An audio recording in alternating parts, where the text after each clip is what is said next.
خمسه ولذي القربى واليتامى والمساكين وابن السبيل إن كنتم آمنتم بالله وما أنزلنا على عبدنا يوم الفرقان يوم التقى الجمعان والله على كل شيء قدير إذ أنتم بالعدوة الدنيا وهم بالعدوة القصوى والركب أسفل منكم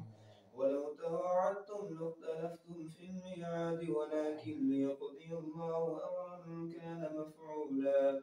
ليهلك من هلك عن بينة ويحيى من حي عن بينة وإن الله لسميع عليم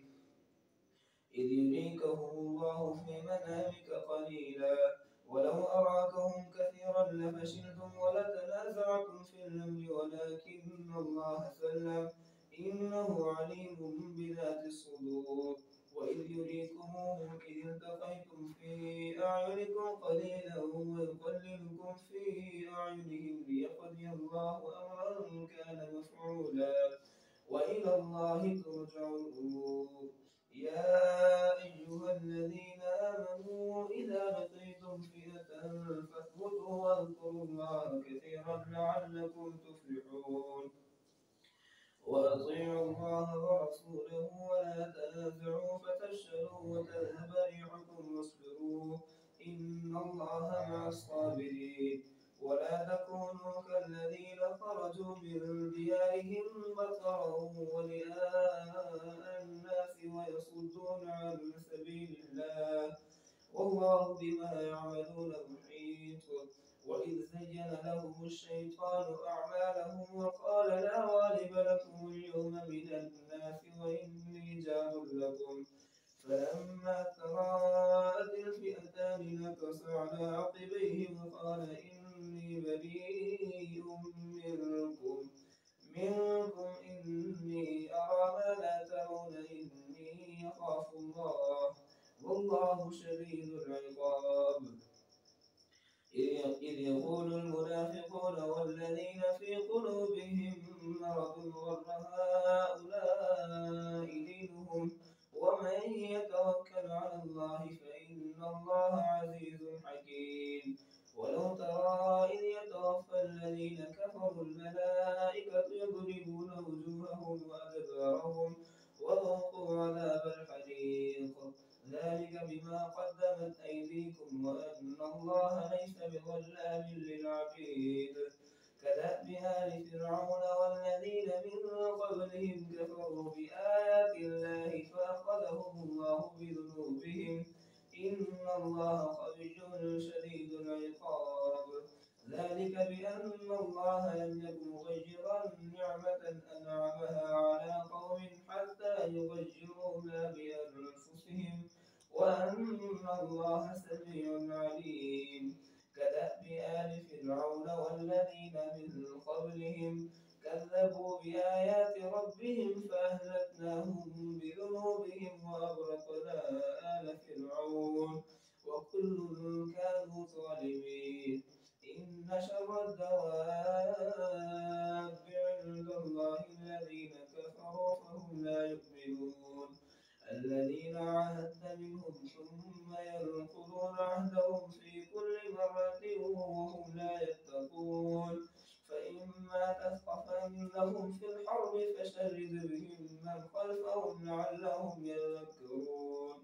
وإما تخافن من قوم خيانة فانبذ إليهم على سواء إن الله لا يحب الخائنين ولا يحسبن الذين كفروا سبقوا إنهم لا يعجزون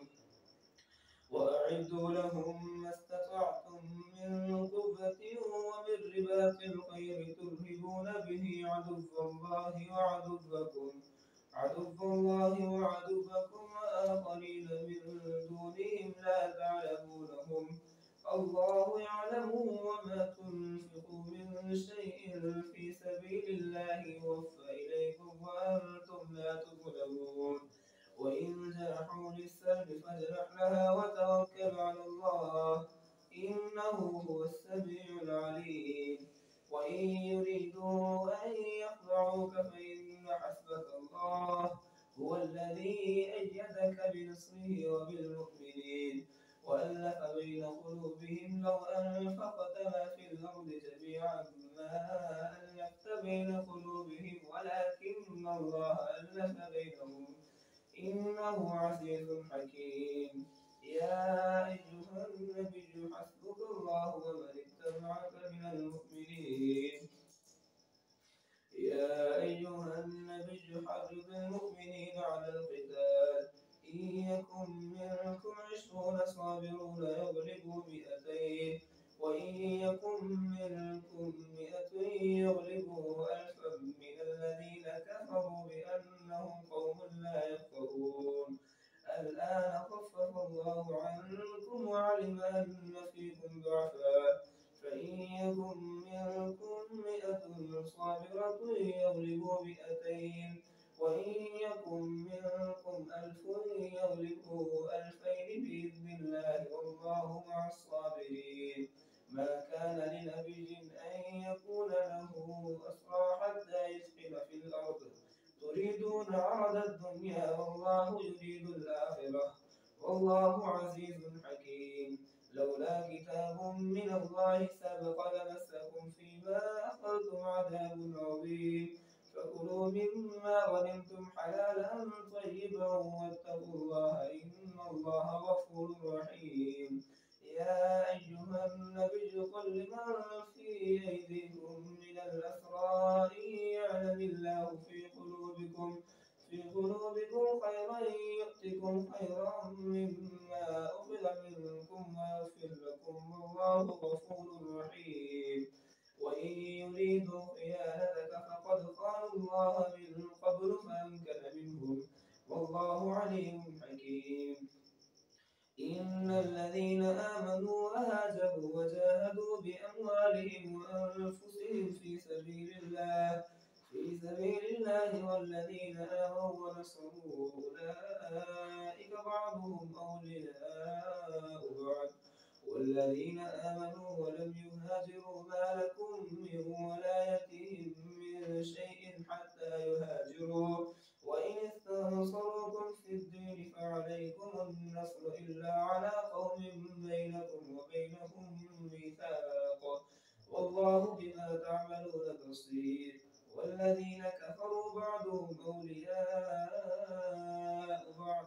إلا تفعلوه تكن فتنة في الأرض وفساد كبير والذين آمنوا وهاجروا وجاهدوا في سبيل الله والذين آووا ونصروا أولئك هم المؤمنون حقا لهم مغفرة ورزق كريم والذين آمنوا من بعد وهاجروا وجاهدوا معكم فأولئك منكم وأولو الأرحام بعضهم أولى ببعض في كتاب الله إن الله بكل شيء عليم الله أكبر سمع الله لمن حمده الله أكبر الله أكبر الله أكبر الله أكبر الحمد لله رب العالمين الرحمن الرحيم مالك يوم الدين إياك نعبد وإياك نستعين اهدنا الصراط المستقيم صراط الذين أنعمت عليهم غير المغضوب عليهم ولا الضالين براءة من الله ورسوله إلى الذين عاهدتم من المشركين فسيحوا في الأرض 4 أشهر واعلموا أنكم غير معجز الله وأن الله مخزي الكافرين وأذان من الله ورسوله إلى الناس يوم الحج الأكبر أن الله بريء من المشركين ورسوله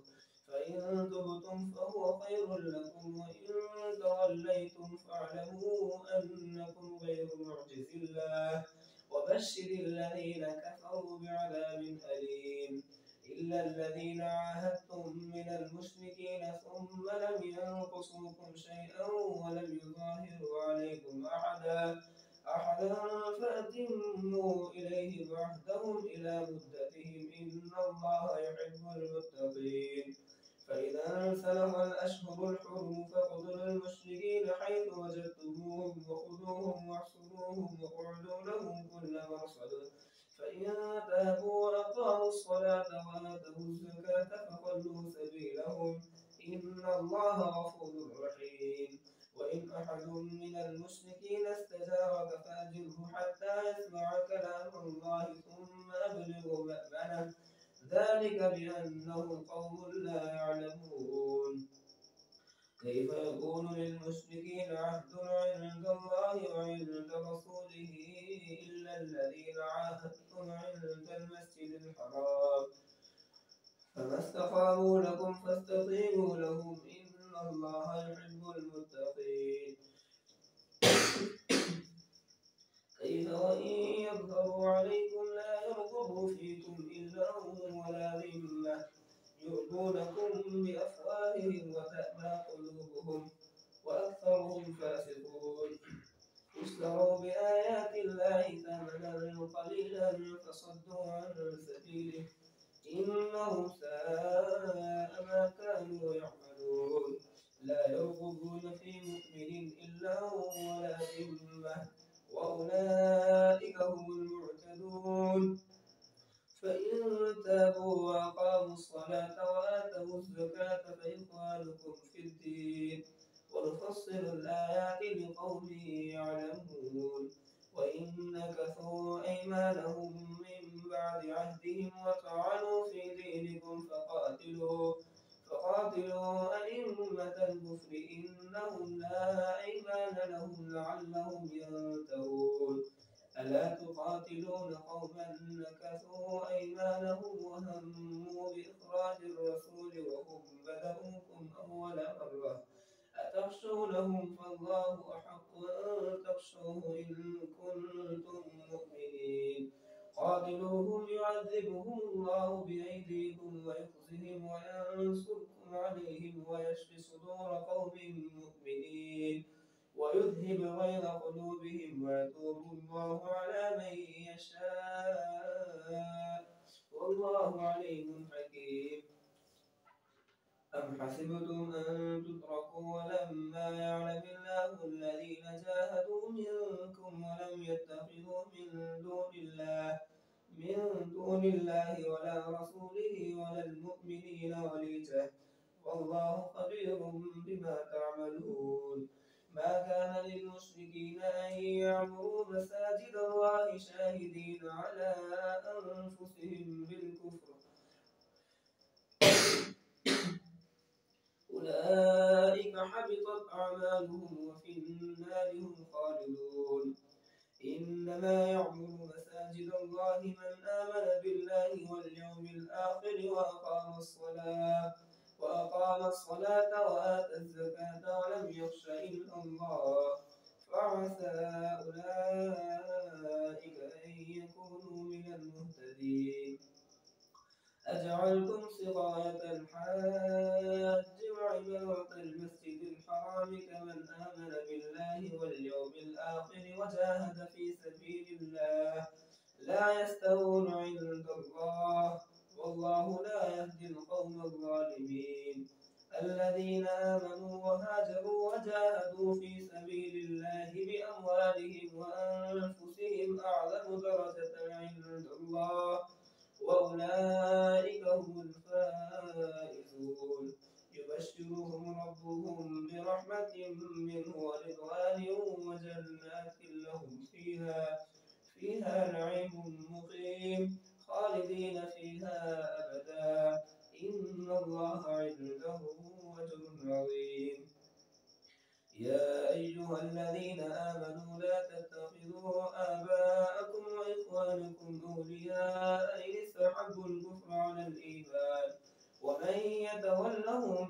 منكم فأولئك هم الظالمون قل إن كان آباؤكم وأبناؤكم وإخوانكم وأزواجكم وعشيرتكم وأموال اقترفتموها وتجارة تخشون كسادها ومساكن ترضونها أحب إليكم من الله ورسوله وجهاد في سبيله فتربصوا حتى يأتي الله بأمره والله لا يهدي القوم الفاسقين لقد نصركم الله في مواطن كثيرة ويوم حنين إذ أعجبتكم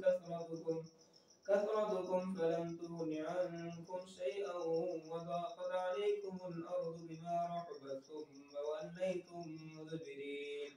ثم أنزل الله سكينته عليه وأيده بجنود لم تروها وعذب الذين كفروا وذلك جزاء الكافرين ثم يتوب الله من بعد ذلك على من يشاء والله غفور رحيم يا أيها الذين آمنوا إنما المشركون نجس فلا يقربوا المسجد الحرام بعد عامهم هذا وإن خفتم عيلة فسوف يغنيكم الله من فضله إن شاء إن الله عليم حكيم قاتلوا الذين لا يؤمنون بالله ولا باليوم الآخر ولا يحرمون ما حرم الله ورسوله ولا يدينون دين الحق من الذين أوتوا الكتاب حتى يعطوا الجزية عن يد وهم صاغرون وقالت اليهود عزير ابن الله وقالت النصارى المسيح ابن الله ذلك قولهم بأفواههم يضاهئون قول الذين كفروا من قبل قاتلهم الله أنى يؤفكون اتخذوا أحبارهم ورهبانهم أربابا من دون الله والمسيح ابن مريم وما أمروا إلا ليعبدوا إلها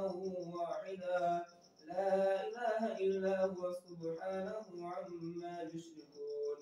يريدون أن يطفئوا نور الله بأفواههم ويأبى الله إلا أن يتم نوره ولو كره الكافرون هو الذي أرسل رسوله بالهدى ودين الحق ليظهره على الدين كله ولو كره المشركون يا أيها الذين آمنوا إن كثيرا من الأحبار والرهبان ليأكلون أموال الناس بالباطل ويصدون عن سبيل الله والذين يكنزون الذهب والفضة ولا ينفقونها في سبيل الله فبشرهم بعذاب أليم يوم يحمى عليها في نار جهنم فتطوى بها جباههم وجنوبهم وظهورهم هذا ما كنزتم لأنفسكم فذوقوا ما كنتم تكنزون إن عدة الشهور عند الله 12 شهرا في كتاب الله يوم خلق السماوات والأرض منها 4 حرم ذلك الدين القيم فلا تظلموا فيهن أنفسكم وقاتلوا المشركين كافة كما يقاتلونكم كافة واعلموا أن الله مع المتقين إنما النسيء زيادة في الكفر يضل به الذين كفروا يحلونه عاما ويحرمونه عاما ليواطئوا عدة ما حرم الله فيحلوا ما حرم الله زين لهم سوء أعمالهم والله لا يهدي القوم الكافرين